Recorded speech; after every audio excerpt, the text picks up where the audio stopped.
क्या सच में fear files serial में आ गई थी असली चुड़ैल। नमस्कार दोस्तों, मैं जगन्नाथ वर्मा चैनल में आपका स्वागत करता हूं। आज हम आपको बताने वाले हैं कि क्या सच में फियर फाइल्स में असली चुड़ैल आ गई थी। इससे पहले अगर आपने हमारे चैनल को सब्सक्राइब नहीं किया है तो तुरंत सब्सक्राइब कर लीजिए, क्योंकि हम इसी तरह के वीडियो आपके लिए लाते रहते हैं। आज हम आपके लिए एक ऐसी कहानी लेके आए हैं जिसे सुनने के बाद आपके रोंगटे खड़े हो जाएंगे।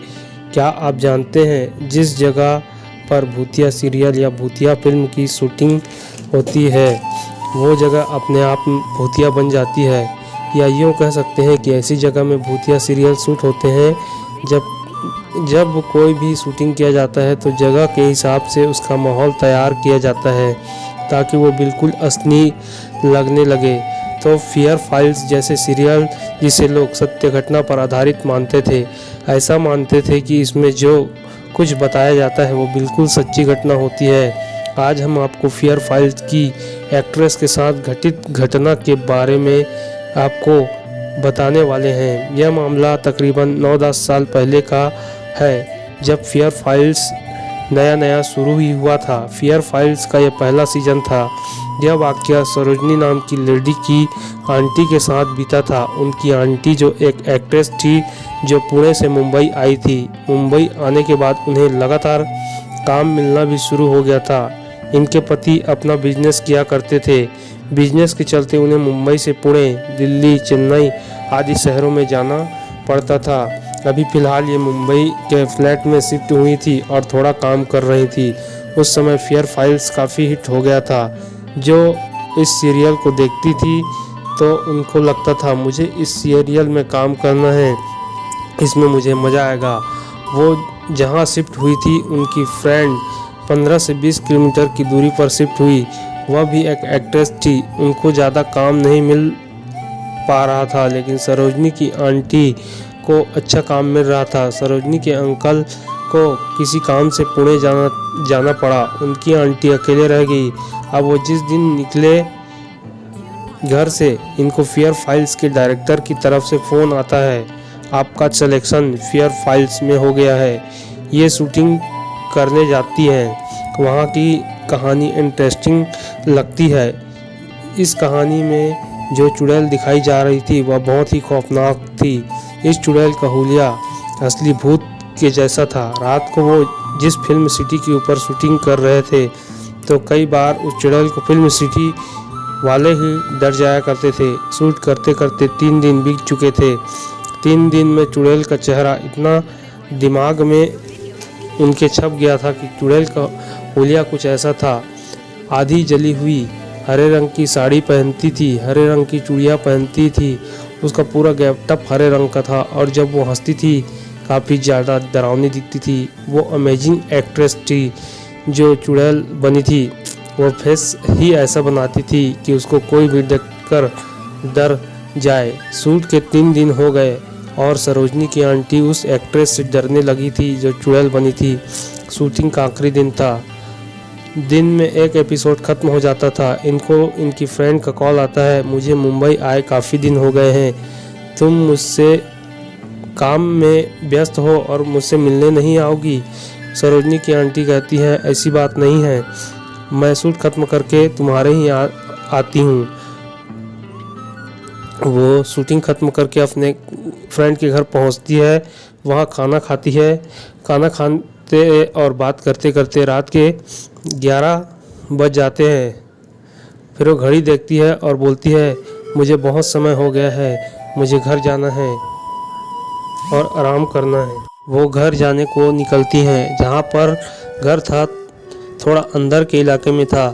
कैब वाला उनको मेन जगह पर उतार देता है। ये घर की तरफ ही जा रही होती है। इनके घर से 50 मीटर पहले एक कचरे का डिब्बा रखा होता है। जैसे ही वो आगे बढ़ती है तो देखती है कचरे के डिब्बे के पीछे एक औरत खड़ी होती है। औरत का हुलिया वैसा ही होता है जैसे फियर फाइल्स वाली चुड़ैल का हुलिया था, जिसके साथ वो शूटिंग करके घर लौट रही थी, जिसके साथ वो 3-4 दिनों से शूटिंग कर रही थी। सेम चुड़ैल उनके सामने खड़ी हुई थी। कुछ समय उनको लगा वो मेरी को एक्ट्रेस है जो फिल्म सिटी में चुड़ैल की भूमिका निभा रही थी। वो देखती हैं। जब वो हंसने लगी तो वो डर जाती हैं, वो रुकती हैं, वो डरावने तरीके से हंसने लगती है। उनका पीछा स्ट्रीट लाइट ब्लिक करने लगती है। ये घबरा जाती हैं, ये सोचती हैं कि पक्का मेरी को एक्ट्रेस हैं, मेरे साथ मजाक कर रही हैं। मैं इनके साथ शूट करने से डर रही थी, मुझे डराने की कोशिश कर रही हैं। ऐसा करके वो आगे बढ़ने वाली होती है, तब वो चुड़ैल का ऊपरी वाला हिस्सा आगे आने की कोशिश करता है। जैसे वो देखती हैं उनकी सिट्टी पिट्टी गोल हो जाती है। उसकी डरावनी हंसी बढ़ती ही जा रही थी।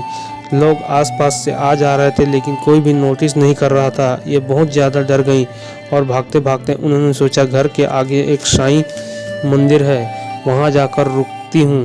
वो साईं मंदिर में प्रवेश करती है और मेन गेट से उस कचरे के डिब्बे की ओर देखने लगती है। वो देखती है चुड़ैल वहीं पर खड़ी है, लेकिन इस बार वो हंस नहीं रही थी बल्कि गुस्से से उन्हें देख रही थी। उस चुड़ैल की शक्ल को देखकर वो बहुत डर जाती है। वो अपने डर को कंट्रोल नहीं कर पा रही थी और सोचती है कि ये मंदिर इतनी रात कैसे खुला है और कहीं मेरा भ्रम तो नहीं, क्योंकि इतने दिनों में उनके साथ शूटिंग कर रही थी। उसकी छवि भी मेरे दिमाग में बैठ गई थी। शायद उधर कोई नहीं, क्योंकि उसे वो देख नहीं पा रही थी और वो सिर्फ मुझे दिखाई दे रही है। वो मेरा भ्रम ही है। बच चुके होते हैं और ये सोचते सोचते उसकी आंख लग जाती है। इसके बाद जब वह आंखें खोलती है और फिर से देखती है तो वही चुड़ैल वहाँ पर फिर से नज़र आती है। वो डरते डरते फिर वहीं सो जाती है। सुबह के 6:30 बज जाते हैं। लोगों की हलचल शुरू हो जाती है। वो सोचती हैं कि मंदिर में लोग मुझे देखेंगे तो कहीं मुझे चोर न समझ ले। वो फिर निकल कर चली जाती है और फिर डब्बे के पास देखती है तो वह चुड़ैल नहीं रहती। वो बहुत डर जाती है और अपने घर को चली जाती है। उसके बाद उसके पति घर आ जाते हैं जो पुणे गए हुए थे। फिर यह बात वह अपने पति को बताती है। पति उनका हैरान हो जाता है। वो भी उसको कुछ बताता है। वो कहता है कि मैंने आज सपने में देखा कि एक चुड़ैल जो हरे रंग की साड़ी पहनी थी, हरे रंग की चूड़ी पहनी थी, बहुत ही भयानक अधजली थी और डरावनी थी। वो तुम्हें मारने की कोशिश कर रही थी। अगर यह सब भ्रम होता तो उसके पति को, जिसने उस चुड़ैल को देखा नहीं था, वह वैसा ही उसे कैसे बता पाता। तो यह कोई भ्रम नहीं था, यह एक सच्ची घटना थी। आपको यह जानकारी और वीडियो कैसे लगी, आप हमें अपने कमेंट करके ज़रूर से ज़रूर बताएं।